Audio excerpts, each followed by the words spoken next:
Marcos 11. Quando se aproximavam de Jerusalém, de Betfagé e Betânia, junto ao Monte das Oliveiras, enviou Jesus 2 dos seus discípulos e disse-lhes: Ide à aldeia que aí está diante de vós, e logo ao entrar achareis preso um jumentinho, o qual ainda ninguém montou. Desprendei-o e trazei-o. Se alguém vos perguntar: por que fazeis isso? Respondei: o Senhor precisa dele e logo o mandará de volta para aqui. Então foram e acharam o jumentinho preso junto ao portão, do lado de fora, na rua, e o desprenderam. Alguns dos que ali estavam reclamaram: Que fazeis soltando o jumentinho? Eles, porém, responderam conforme as instruções de Jesus. Então os deixaram ir. Levaram o jumentinho, sobre o qual puseram as suas vestes, e Jesus o montou. E muitos estendiam as suas vestes no caminho, e outros ramos que haviam cortado dos campos. Tanto os que iam adiante dele, como os que vinham depois, clamavam: Hosana! Bendito o que vem em nome do Senhor! Bendito o reino que vem, o reino de Davi, nosso pai! Hosana nas maiores alturas! E quando entrou em Jerusalém, no templo, tendo observado tudo, como fosse já tarde, saiu para Betânia com os 12. No dia seguinte, quando saíram de Betânia, teve fome. E vendo de longe uma figueira com folhas, foi ver se nela, porventura, acharia alguma coisa. Aproximando-se dela, nada achou senão folhas, porque não era tempo de figos. Então lhe disse Jesus: Nunca, jamais coma alguém fruto de ti. E seus discípulos ouviram isto. E foram para Jerusalém. Entrando ele no templo, passou a expulsar os que ali vendiam e compravam. Derribou as mesas dos cambistas e as cadeiras dos que vendiam pombas. Não permitia que alguém conduzisse qualquer utensílio pelo templo. Também os ensinava e dizia: Não está escrito: a minha casa será chamada casa de oração para todas as nações? Vós, porém, a tendes transformado em covil de salteadores. E os principais sacerdotes e escribas ouviam estas coisas e procuravam um modo de lhe tirar a vida, pois o temiam, porque toda a multidão se maravilhava de sua doutrina. Em vindo à tarde, saíram da cidade. E passando eles pela manhã, viram que a figueira secara desde a raiz. Então Pedro, lembrando-se, falou: Mestre, eis que a figueira que amaldiçoaste secou. Ao que Jesus lhes disse: Tende fé em Deus. Porque em verdade vos afirmo que, se alguém disser a este monte: ergue-te e lança-te no mar, e não duvidar no seu coração, mas crer que se fará o que diz, assim será com ele.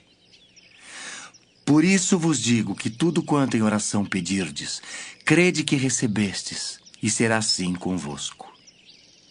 E quando estiverdes orando, se tendes alguma coisa contra alguém, perdoai, para que vosso Pai Celestial vos perdoe as vossas ofensas. Mas se não perdoardes, também vosso Pai Celestial não vos perdoará as vossas ofensas. Então regressaram para Jerusalém. E andando ele pelo templo, vieram ao seu encontro os principais sacerdotes, os escribas e os anciãos, e lhe perguntaram: Com que autoridade fazes estas coisas? Ou quem te deu tal autoridade para as fazeres? Jesus lhes respondeu: Eu vos farei uma pergunta. Respondei-me e eu vos direi com que autoridade faço estas coisas. O batismo de João era do céu ou dos homens? Respondei. E eles discorriam entre si. Se dissermos do céu, dirá, então por que não acreditastes nele? Se porém dissermos dos homens, é de temer o povo. Porque todos consideravam a João como profeta. Então responderam a Jesus: Não sabemos. E Jesus, por sua vez, lhes disse: Nem eu tampouco vos digo com que autoridade faço estas coisas. Marcos 12. Depois entrou Jesus a falar-lhes por parábola. Um homem plantou uma vinha, cercou-a de uma sebe, construiu um lagar, edificou uma torre, arrendou-a a uns lavradores e ausentou-se do país. No tempo da colheita, enviou um servo aos lavradores para que recebesse deles dos frutos da vinha. Eles, porém, o agarraram, espancaram e o despacharam vazio. De novo lhes enviou outro servo, e eles o esbordoaram na cabeça e o insultaram. Ainda outro lhes mandou, e a este mataram. Muitos outros lhes enviou, dos quais espancaram uns e mataram outros. Restava-lhe ainda um, seu filho amado. A este lhes enviou, por fim, dizendo: respeitarão a meu filho. Mas os tais lavradores disseram entre si: este é o herdeiro.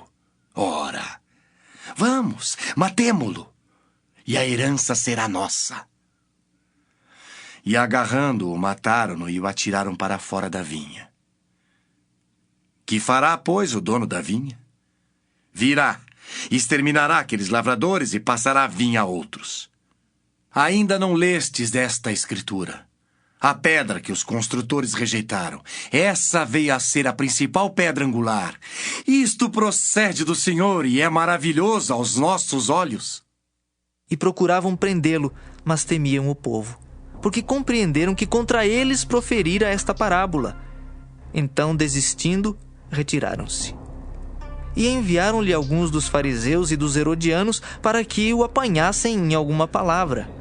Chegando, disseram-lhe: Mestre, sabemos que és verdadeiro e não te importas com quem quer que seja, porque não olhas a aparência dos homens. Antes, segundo a verdade, ensinas o caminho de Deus. É lícito pagar tributo a César ou não? Devemos ou não devemos pagar? Mas Jesus, percebendo-lhes a hipocrisia, respondeu: por que me experimentais? Trazei-me um denário para que eu o veja. E eles lhe o trouxeram. Perguntou-lhes: de quem é esta efígie e inscrição? Responderam: de César. Disse-lhes então Jesus: dai a César o que é de César, e a Deus o que é de Deus. E muitos se admiraram dele. Então os saduceus, que dizem não haver ressurreição, aproximaram-se dele e lhe perguntaram, dizendo: Mestre, Moisés nos deixou escrito que se morrer o irmão de alguém e deixar mulher sem filhos, seu irmão a tome como esposa e suscite descendência a seu irmão. Ora, havia 7 irmãos. O primeiro casou e morreu sem deixar descendência. O segundo desposou a viúva e morreu, também sem deixar descendência. E o terceiro da mesma forma. E assim, os 7 não deixaram descendência. Por fim, depois de todos, morreu também a mulher. Na ressurreição, quando eles ressuscitarem, de qual deles será ela a esposa? Porque os 7 a desposaram. Respondeu-lhes Jesus: não provém o vosso erro de não conhecerdes as Escrituras nem o poder de Deus? Pois quando ressuscitarem de entre os mortos, nem casarão, nem se darão em casamento. Porém são como os anjos nos céus. Quanto à ressurreição dos mortos, não tendes lido no livro de Moisés, no trecho referente à sarça, como Deus lhe falou: eu sou o Deus de Abraão, o Deus de Isaque e o Deus de Jacó? Ora, ele não é Deus de mortos e sim de vivos. Laborais em grande erro. Chegando um dos escribas, tendo ouvido a discussão entre eles, vendo como Jesus lhes houvera respondido bem, perguntou-lhe: qual é o principal de todos os mandamentos? Respondeu Jesus: o principal é: ouve, ó Israel, ó Senhor nosso Deus, é o único Senhor. Amarás, pois, o Senhor teu Deus de todo o teu coração, de toda a tua alma, de todo o teu entendimento e de toda a tua força. O segundo é: amarás o teu próximo como a ti mesmo. Não há outro mandamento maior do que estes. Disse-lhe o escriba: muito bem, mestre. E com verdade disseste que ele é o único e não há outro senão ele, e que amar a Deus de todo o coração e de todo o entendimento e de toda a força, e amar ao próximo como a si mesmo, excede a todos os holocaustos e sacrifícios. Vendo Jesus que ele havia respondido sabiamente, declarou-lhe: Não estás longe do reino de Deus. E já ninguém mais ousava interrogá-lo. Jesus, ensinando no templo, perguntou: Como dizem os escribas que o Cristo é filho de Davi? O próprio Davi falou pelo Espírito Santo. Disse o Senhor ao meu Senhor: Assenta-te à minha direita até que eu ponha os teus inimigos debaixo dos teus pés. O mesmo Davi chama-lhe Senhor. Como?